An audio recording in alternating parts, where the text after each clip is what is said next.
o'clock news. Now to the tale of the TAPS. Concerns tonight over those green Omni cards given to students here in the city.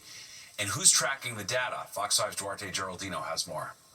New York City students swipe their Omni cards every day, but each swipe logs the date, time, and location of their travel. Critics worry this kind of tracking puts young people at risk. It has never been more important to keep location data private for New Yorkers, particularly undocumented students. Albert Fox-Khan runs the Surveillance Technology Oversight Project. It's a group that fights for privacy rights. He says many families don't realize how student travel data is being tracked.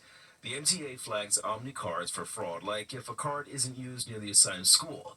Officials say they don't have access to student names or personal details. Instead, education administrators who do know the students review flagged cases and alert schools. The DOE issued a statement that reads in part, although student Omni cards are tied to individual students, the information lives exclusively with New York City Public Schools, and the MTA has no access to this data. The MTA says in the relatively few situations where student passes are being used improperly, those cards will be deactivated, and we defer to New York City Public Schools to resolve those matters with any students involved. But Khan says an email he obtained shows student travel is being closely monitored. It was sent by an education administrator to a parent after their child's Omni card was deactivated. In it, the author writes, they expect the origin to be near the home address and the second stop to be near the school address. The city spends about $50 million a year on Omni cards and has been cracking down on fraud, like students selling cards online for hundreds of dollars.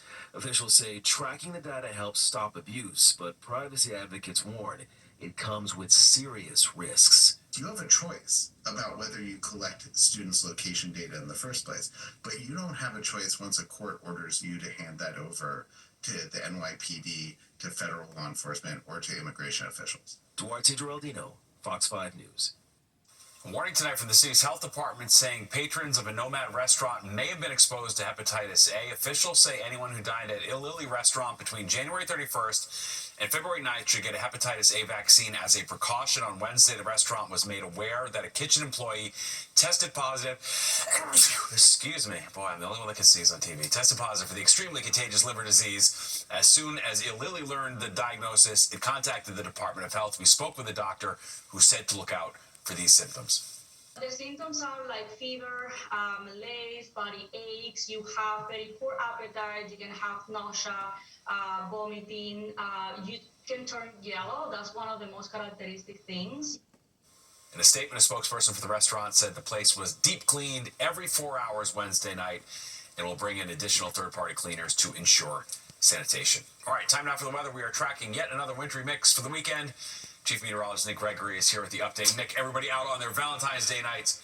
It is awful cold tonight. It is awful cold, but at least nothing's happening tonight, right? It'd be a different story if this was happening tomorrow night for Valentine's Day, because that's what we're going to be dealing with snow and eventually rain.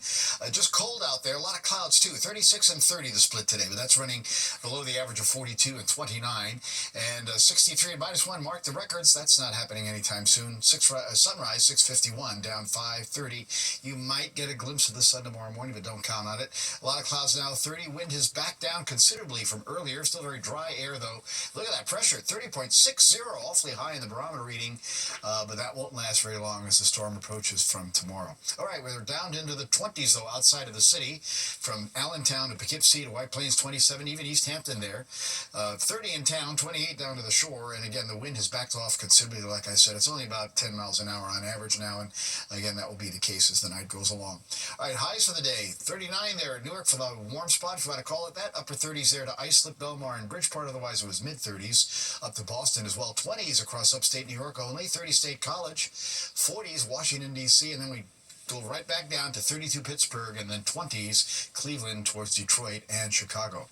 We're going to go down into the satellite here, and you're going to see the cloud cover again pretty much prevalent, and that's going to stick around for the night into tomorrow and in advance of the storm. That, again, you see the band of snow off to the west here, so this will be sort of organizing itself and coming our way. The main part of that storm center is still down here in the middle part of the country. You're going to see that coming up on our other map here in just a minute. There it is. And, again, that will be advancing towards us, and that precipitation will be arriving in the early part of tomorrow afternoon from west to east. across the area. You'll see that here in our future cast in just a moment. There are the clouds for the night. Again, maybe a glimpse of sun in the morning. Watch the timestamp heading into the afternoon. By 2 o'clock, the snow has moved in from west to east. The other thing to watch is this, the rain-snow line. Watch as it advances northward, but not until later in the evening, so that's when we go to rain in the city and along the coast pretty quickly at that point.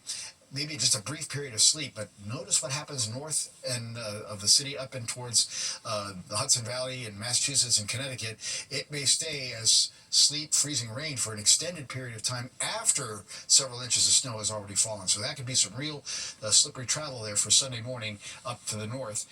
Then as we go through Sunday, it warms up into the 40s. It just goes to rain, and the rain will continue some of that heavy at times on Sunday with a gusty wind. Speaking of a gusty wind, here's Sunday night into Monday. It's going to turn sharply colder and quite windy as well. All right, new computer model update here. This one, again, about a half an inch for the city, a little bit less as you go from earlier projections up to the north. About 2 to 4 again in the farther northern suburbs. I'm going to stick with what I've been going for the last 2 days, and that's about 1 to 3 inches again for parts of North Jersey across the city, and mostly the North Shore of Long Island, maybe a little bit less again off to the south, and then 3 to 5 North Jersey into the Hudson Valley and interior Connecticut. 25 in the city tonight, teens in some of the suburbs. Snow comes in tomorrow afternoon, goes to rain tomorrow night at 36, then a rainy, windy Sunday, 48. Back down to the freezing mark Monday, Tuesday. Wednesday, the clouds return, and Thursday is the next day to watch, Steve. That could be a potential snowstorm, as we'll only be in the 20s. We're earning our spring this year, Nick. Yes, we certainly are. All right, good deal. Thanks. Well, red hot with love or green with envy. There are some cards this year raising eyebrows and suspicions when you buy one for your work wife or work husband. A new kind of Valentine's Day card is entering the chat. It's not for your sweetheart, but your work spouse. Fox 5's Jessica Formoso with whether people are finding this cringe or cute. Greeting cards with hearts and expressions of love are a staple on Valentine's Day, but there are some that are raising eyebrows. To my work wife, it reads, "What are your thoughts on using the term my work husband, my work wife? Are you guys for it, not for it?" What does that mean? I think I have some close work friends, but calling them like a work wife, I feel like would be a little weird.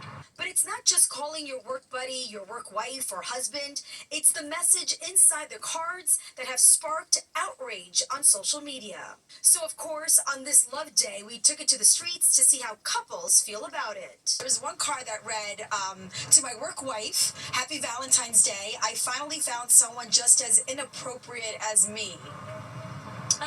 Sharing inside jokes, I think that's fine.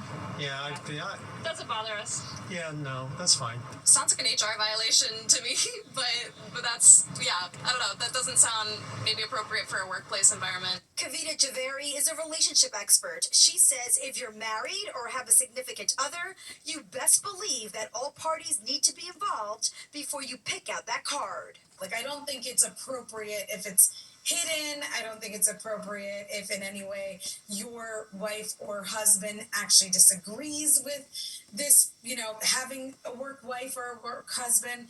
I think then we're kind of going into a territory that feels like hiding or, some sort of emotional cheating. But if you're single and ready to mingle, maybe a card like this could mean something more than just a funny message. But when two people are single, and I think it's probably very flattering on some level to receive something like that if it's sort of an established relationship where they know they're really close. And to that, happy Valentine's Day to all. I'm Jessica Formoso, Fox 5 News. Yeah, that's probably where the line is. If you're not in a relationship, maybe it's cuter than if you are. Well, that does it for us tonight. If you missed any part of the 10 o'clock news, you can always catch an encore on our free streaming app, Fox Local, where you can stream our newscasts anytime.